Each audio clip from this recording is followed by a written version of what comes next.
Hello, this is Cuckoo. I'm right here at the NAMM show in Dave Smith's booth, and it says here, two legends, one instrument, and the two legends are in fact right here.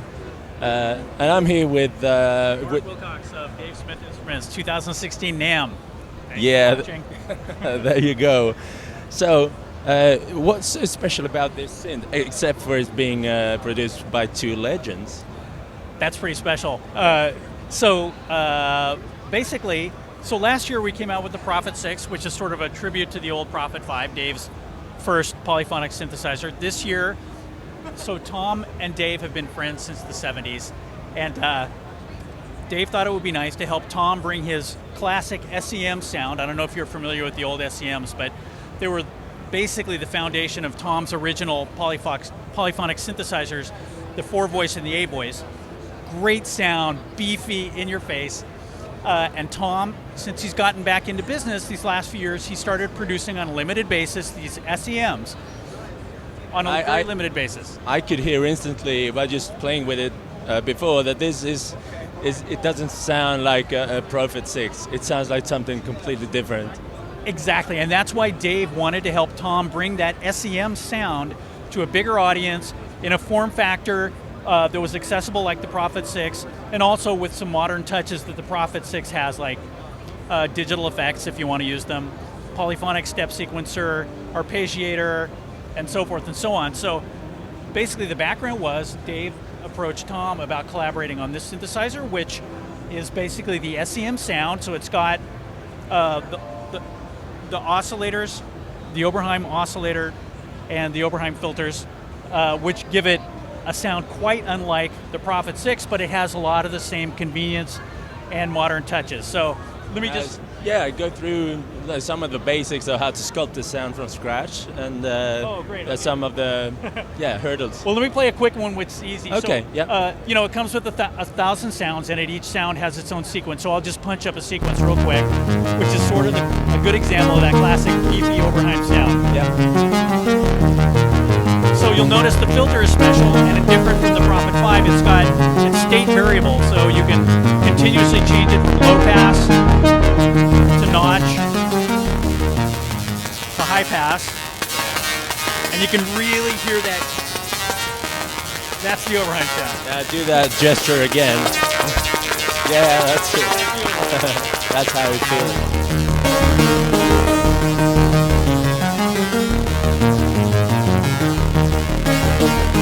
Yeah, that really gutsy sound.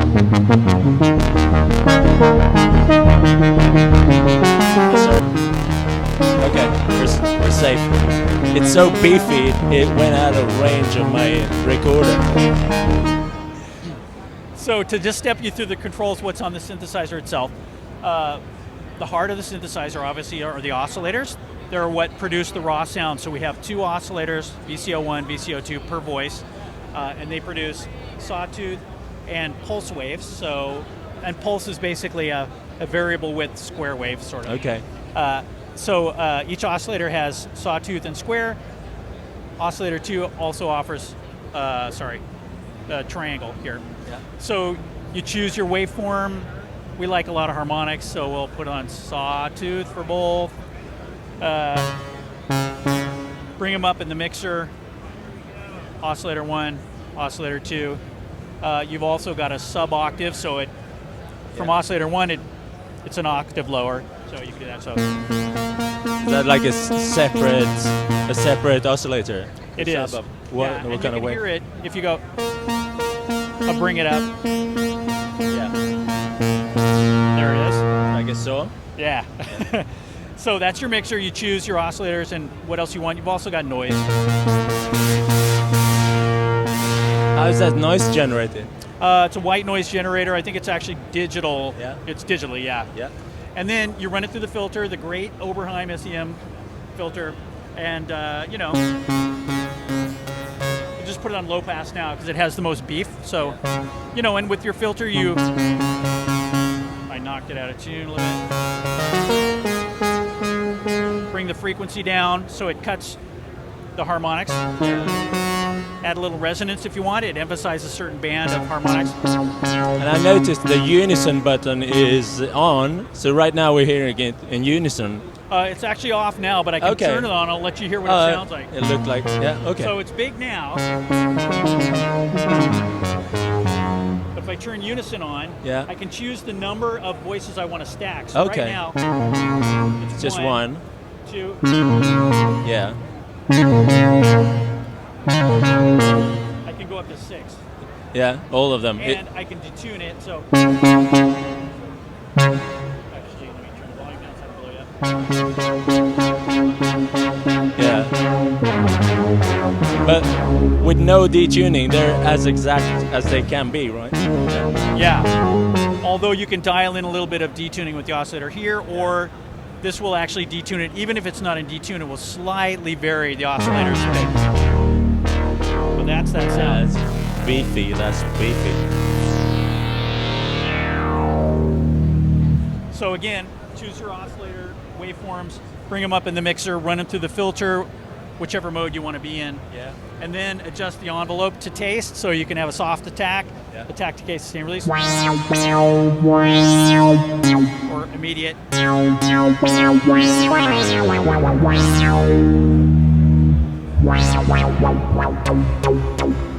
Shut down the decay, so it's really good for basses. Wow, that's a really nice bass response.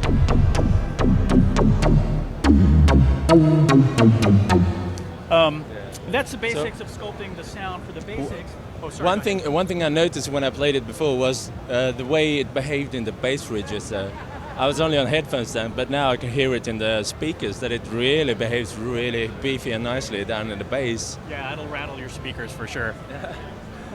So is there a way to, what can you do with a filter in terms of the key tracking? Can you make it diminish towards one end or? Yeah, we've got 3 stages of key tracking for the filter, so you can have it off, which it is right now. I don't want to blow you up. So key tracking is off. You can put it to half, so you can hear it up in the upper ranges. So basically, in case you're not familiar with it, key tracking basically opens up the filter the higher you play. So the higher up you play, the brighter the sound, because it's opening the filter up, right? So, well, let me play up here. So off, half, well, it's not really. That's very convenient. And then, so you've got your basic sound sculpted. Then you can do sort of modulation routing here. We've got X mod, in which you have. What's the X mod? So you have 2 sources of modulation routed to 5 or 6 different destinations. So in this case, you can choose either the filter envelope, so the shape of this envelope, whether it's soft or hard and drawn out, and you can route that or the frequency of oscillator 2 to any of these 6 destinations. Oscillator 1, the shape of oscillator 1, pulse width 1, the filter mode, normal demand pass, filter frequency, so forth and so on. So I'll give you an example of routing the envelope generator to oscillator 1 frequency. I don't want the noise, I just want the oscillators.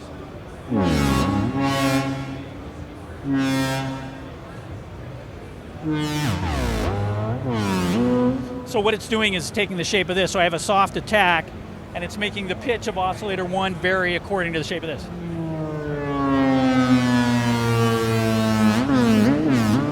Sounded like the opening of Blade Runner. Yeah, right, exactly. Then you got to get the sequence running. So anyway, yeah, sorry. Yeah, speaking of sequences, is there some way to? There was an Arpeggiator, and can you program it? Yeah, we've got. Here's the Arpeggiator.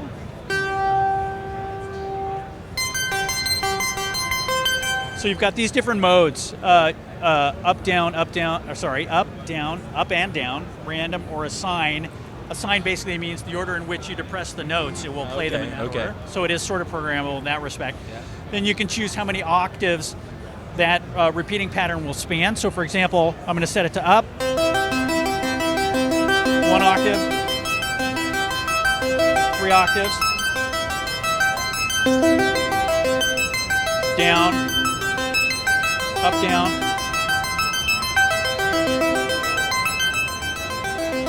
random, it just randomly chooses Sorry. That way. So. And all of the sounds that we're hearing now, we can clearly hear there's like an effect in the end, like a reverb or something. Yeah, so the nice thing about this is we've got effects, just like on the Prophet 6. we've got 2 kinds of delays. We've got 3 reverbs, I think it is. Phase shifter, chorus, and on the OB-6 we've got 2 flangers, which are new and unique to this product. And a nice thing is we've got digital models of Tom's original phase shifter and ring modulator, which he produced before he got into synthesizers. He was doing effects. Okay. And so they're really nice. I mean, I don't know if this... But they're digitally reproduced, right? Digitally reproduced. So the synthesizer itself is all analog. And if you want to kick in the digital effects, you can do that. Or if you want to take them out, the signal path is completely analog. So, but let me see if I can pull up the phaser. Phaser 3 is... Let me get a better sound for that. Okay, so let me pull up phase shifter.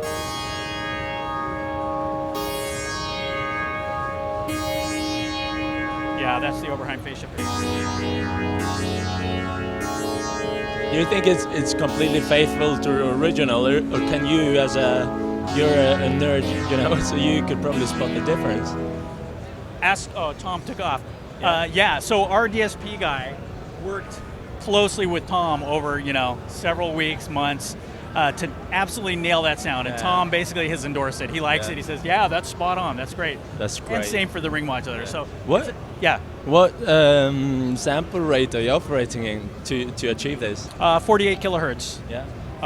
24-bit, 48 kilohertz. Yeah. It should be enough, right, to reproduce it? It sounds good, it's not noisy, and again, you can stack 2 effects. You can put, for instance, a chorus or a phase shifter first, then you can put the delays and the reverb second. Yeah. There's a lot of flexibility here. You can control the mix. You can control 2 parameters of each of the effects. In this case, the phase shifter, it's going to be the speed and the depth. So.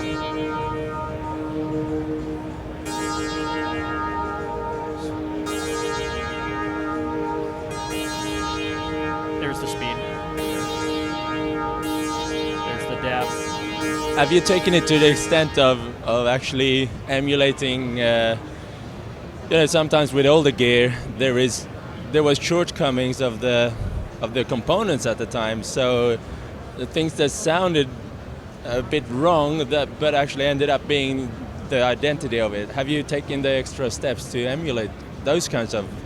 Not specifically, but because they're true voltage-controlled oscillators and filters and amplifiers, there is that organic randomness that you would get. Yeah. Not maybe with a 40-year-old instrument, but the oscillators, you'll never it's not like a digital oscillator where they're locked and it sounds kind of sterile. These are, voltage-controlled oscillators, so there's going to be a tiny, tiny, tiny bit of drift, even though they're very precise. So when they're fed into the effects, you'd already have a very analog starting point. Yeah, absolutely, absolutely. I mean, these things are as close. Well, we've been getting a lot of people saying that, okay, it's time to sell my old gear because I can get these.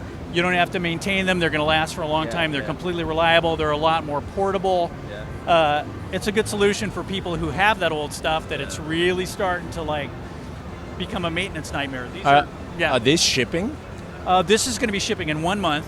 Okay. The list price, the US map, is going to be $29.99, so about $3K. And just about a month from now, it'll be out and available. So, have you got a lot of demand or pre-orders, or how do you do? Yeah, we sort of, as we always do every year, we keep things a complete secret. Yeah. And then we unveil them the first day of NAMM, and there's usually a tidal wave of interest, which there was this year, of course. And a lot of pre-orders, a lot of interest. People are coming by saying, yeah, that's the Oberheim sound. So, and we're really proud of it. We love this. We love this. Both these instruments are fantastic. They're both. Yeah. They've got the sound is different enough that you'd do well if you got both of them. It's your taste and your preference, but we're really happy with the OB-6, and Tom seems to love it too, and that's a huge endorsement. I mean, that must be so important for him to come out with this very nice collaboration. I mean, Dave Smith has been doing really well in the last couple of years, and I really hope, for the sake of Tom, of Mr. Oberheim to. Yeah, you know, I mean, that's one of the nicest things about the story. I mean, Dave and Tom were friends first, and then friendly competitors back in the day. You know, in the late '70s, you were either sort of an Oberheim guy or a Prophet guy. But you know, it was always a friendship, and now Dave has helped Tom bring this sound to a much wider audience, more affordably and faster with this instrument. And we're so psyched. Tom is the greatest guy. Tom, you know, Dave is the greatest guy, and to have them working together to bring us. It's dynamite. Yeah, it's just so fun, and they sound great, and we're living in the golden age of synthesizers, I think. But cool. Well, thank you for the demo. Is there anything else you'd like to point out that you think is very cool or like an important feature or something? Just that sound, man. I mean, it's like you can't. Yeah, it's such a great sound. I love this one because you can really tweak it. We played this before, but you can really illustrate the differences and the subtleties.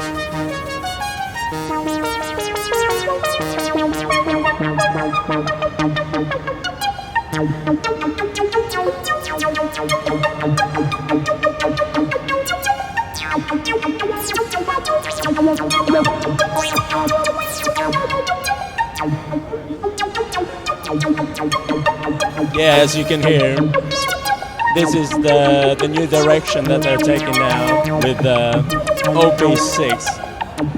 Mr. Oberheim, Dave Smith, working together, making this really nice thing. I could instantly tell that the sound is completely different from what I've heard before. So I'm gonna take it for a spin and go through a lot of presets and tweak it myself and see what the clean sound is like, with and without effects. So, okay, thank you so much. Yeah, thanks for coming by. We really appreciate it. Cool. OB-6. Yeah, OB-6. Woo-hoo.